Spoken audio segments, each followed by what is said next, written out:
సిద్ధపాటు పై రూపంలో కనబడదు, ఆత్మ ఎదుగుదలలో సిద్ధపాటు కనబడుతుంది. ఆత్మ ఎదగాలి.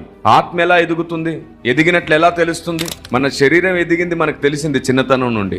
ఆత్మ ఎదగడం కూడా మనకు తెలియాలి. అవును, ఆత్మ ఎలా ఎదుగుతుంది?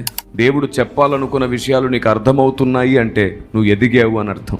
నీకు నువ్వుగానే గ్రంథాన్ని చదువుతున్నప్పుడు నువ్వు నేర్చుకున్న బోధ ప్రత్యక్షతను ఆధారం చేసుకొని ఇంకొన్ని కొత్త విషయాలు నీకు దేవుడు చెప్తాడు. అలా చెప్పినప్పుడు నీకు దేవుడు అర్థమవుతున్నాడు అంటే నువ్వు ఇంకో మెట్టు ఎక్కేవని అర్థం. నాయకుడు, బోధకుడు చెప్పకుండానే హృదయాన్ని అర్థం చేసుకొని పరిగెత్తగలుగుతున్నావంటే కొన్ని విషయాలు నువ్వు గుర్తించి నువ్వు ఇంకా ఎదిగావని అర్థం. హృదయానుసారులవయ్యావని అర్థం.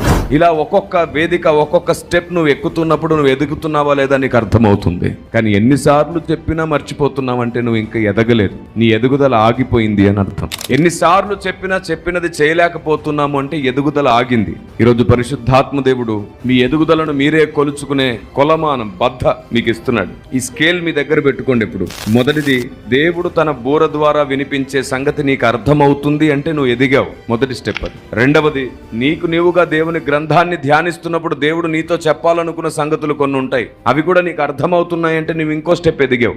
మూడవది, దేవుడు నీకిచ్చిన నాయకుని హృదయం, నాయకుని మనస్సు గ్రహించి నువ్వు పరిగెత్తగలుగుతున్నావు, నడుస్తున్నావు అంటే నువ్వు ఇంకొక స్టెప్ ఎదిగావు.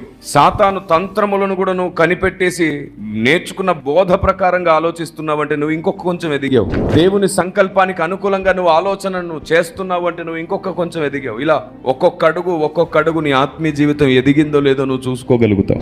చివరికి నువ్వు ఆత్మీయంగా ఎదిగితే నీ వల్ల వివాదాలు చల్లారిపోతాయి, సమాధానం వ్యాపిస్తుంది.